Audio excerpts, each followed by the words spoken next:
Hello बच्चों, कैसे आप सब। बच्चों, आज हम भारत में छोटे छोटे राज्यों के विकास के बारे में पढ़ेंगे।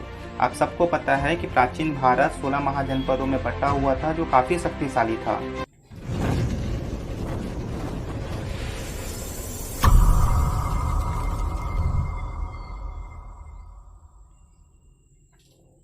परंतु समय के साथ साथ ये शक्तिशाली महाजनपद कमज़ोर होते चले गए। राजा हर्षवर्धन, जो कि एक शक्तिशाली राजा था, उसने भी अपने साम्राज्य को काफ़ी मजबूती प्रदान किया हुआ था, परंतु उनकी मृत्यु के पश्चात भारत छोटे छोटे राज्यों में बंट गया था। अगर हम सन 650 के आसपास से प्राप्त शिलालेख और ताम्रपत्रों को देखें तो हमें यह लगता है कि उस समय भी काफ़ी शक्तिशाली शासक हुए थे, जैसे पश्चिम भारत में राष्ट्रकूट वंश, जो अपने आप को स्वतंत्र घोषित कर लिए थे।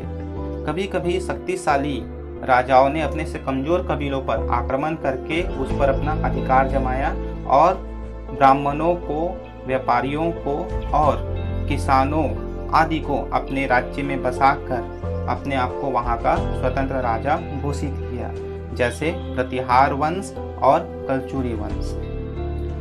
कुछ शासकों ने बहुत बड़ी जमीन के हिस्से पर कब्जा करके वहां सिंचाई के साधन जैसे कुएं, नहर, तालाब आदि की सहायता से उस जमीन को उपजाऊ बनाया और उपजाऊ बनाने के बाद अपने आप को वहां का शासक नियुक्त किया। ऐसे शासक अपने आप को श्रेष्ठ बताने के लिए अपने वंश को ब्राह्मणों की सहायता से देवताओं से जोड़ते थे, जैसे पाल वंश और कलचुरी वंश। उस समय राजकाज, धर्म, ज्ञान आदि के ज्ञाता के रूप में ब्राह्मणों की बड़ी भूमिका थी। ब्राह्मण राजाओं की वंशावली बनाते थे, जहां उन्हें वह चंद्र, सूर्य या किसी महान देवताओं या ऋषियों के वंशज बताते थे।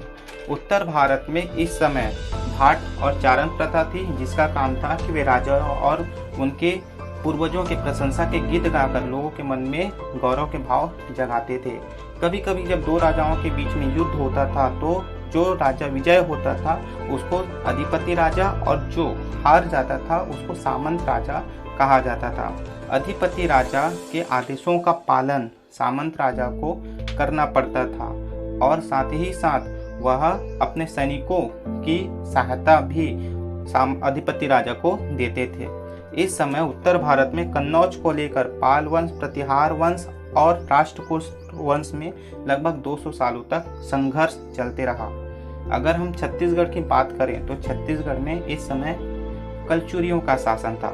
कलचुरियों की दो शाखाएं थी, उत्तर में रायपुर और दक्षिण में रतनपुर। अगर हम मध्य भारत की बात करें तो प्रतिहार वंश का एक शासक था राजा भोज, जो काफ़ी शक्तिशाली था। इसके शासनकाल में महमूद गजनबी, जो मध्य एशिया का एक शासक था, उसने गुजरात के सोमनाथ मंदिर पर लगभग 16 बार से भी ज़्यादा आक्रमण किया। सोमनाथ मंदिर गुजरात के वैभव का प्रतीक था।